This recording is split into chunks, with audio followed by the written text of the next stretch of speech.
I have made this point before, from a position of unbearable hypocrisy given that I'm a huge action movie junkie and apologist. But 90% of the time, being a hero, cinematically or otherwise, amounts to little more than kicking ass as mercilessly and unrepentantly as possible, maybe dropping a couple one-liners and making some debatable fashion choices that speak for you, or try to. Welcome back, John. So glad you could make it. I will protect you. Bearing this in mind, I here present you with an emotionally powerful samurai epic, where the boss fights are complicated confrontations of one's morality and empathy, a test of individual character often butting up against the institutions of 19th century Japan and its prevailing ideas of gender, class, and status. Based on a novella by Shuhei Fujisawa, The Twilight Samurai is the first in a trilogy of revisionist romantic samurai films directed by Yôji Yamada. Narrated by the titular samurai's daughter Ito, the film follows the family's struggles in poverty in a castle town called Unasaka after Ito's mother is lost to tuberculosis. Ito's father Iguchi must uphold his samurai duties while raising his daughters, caring for their grandmother who has dementia, and performing all of the field and housework single-handedly. As such, he's frequently disheveled, he smells bad, and has no interest in the nightly drinking and geisha chasing of his colleagues, who mock him behind his back. Now, these guys are assholes, but to be fair, his unshaven head is kind of a visual tractor beam sometimes. Character versus appearances becomes a consistent theme throughout the film. Iguchi may indeed be lowly and grimy, but unlike his fellow samurai, he agonizes less over how he appears and more over how best to act. The pursuit of admiration and greatness and legacy is lost on him. He devotes himself instead to the health and happiness of those he loves, and always does what he reasons to be just and fair, even at great personal cost, or when it conflicts with the archaic codes and traditions of his time.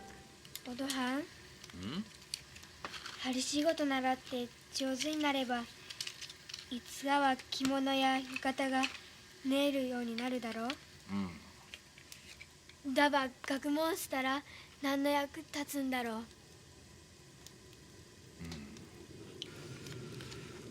学問はある仕事のようには役立たねえかもの。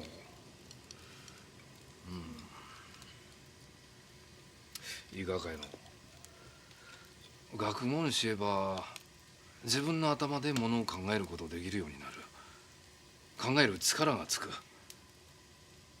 この先世の中どう変わっても考える力を持っていれば何とかして生きていくことができる。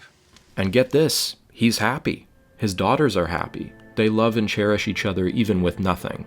That may sound almost naive, but rest assured Yamada dutifully explores the cruelty and desperation of the film's times. We're attuned to the cost of Iguchi's moral code, even as we admire him. Pride is the root of all evil and unhappiness in this film. It frequently leads to embarrassment and results in consequential, even life or death decisions being made quickly and poorly. Beneath all the bluster and thundering of the film's many supposedly powerful figures is evident weakness, incompetence, and cowardice, the result of which is usually further problems Iguchi is called on to solve. Iguchi's childhood friend Tomoe, with whom he's always been smitten, ended up in an arranged marriage to an abusive, alcoholic captain, a situation in which intervention is long overdue. Iguchi offers to duel the man on his friend's behalf when he's drunk and enraged, and of course, his pride forbids him from saying no or backing out once he's sobered up. The duels themselves are thoroughly de-romanticized, emotional, and ugly affairs, and Yamada does an amazing job of building the weight and suspense of these events, the anticipation and the likelihood of death, with memorable details and frightened performances. Iguchi resists violence until there is no other option, and even then... なんだその棒切りは。我が流派の棒でガンス。これでお相手する。俺をバカにするのか。刀抜け。刀使えば命さ関わりますども、この棒なば安寸。当たっても Tomoe, meanwhile, is also adored by Iguchi's daughters, in whom they finally have a self-described tomboy and rebel as a female role model.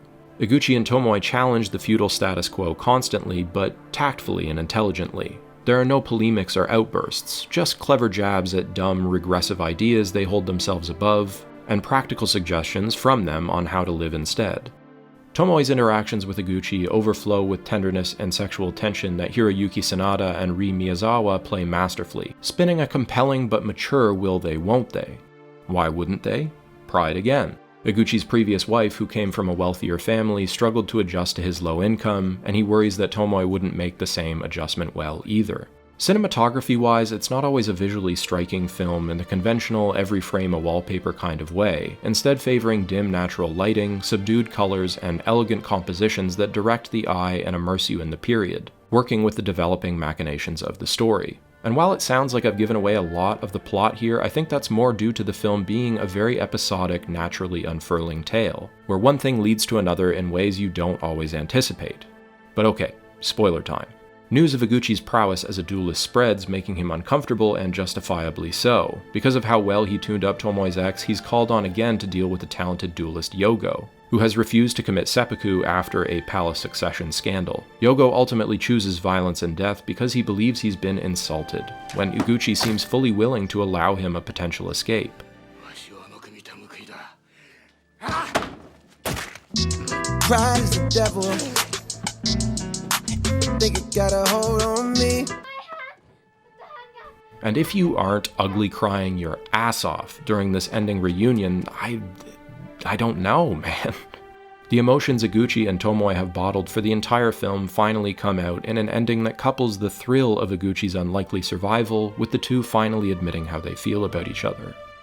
But of course, Yamada is quick to remind us again of how hard these times really were. The good days and moments, big or small, must be cherished. The Twilight Samurai eventually picked up an Oscar nomination for Best International Film, which is no surprise, really. It packages timeless truths we know intuitively in an absorbing human fable also likely to stand the test of time.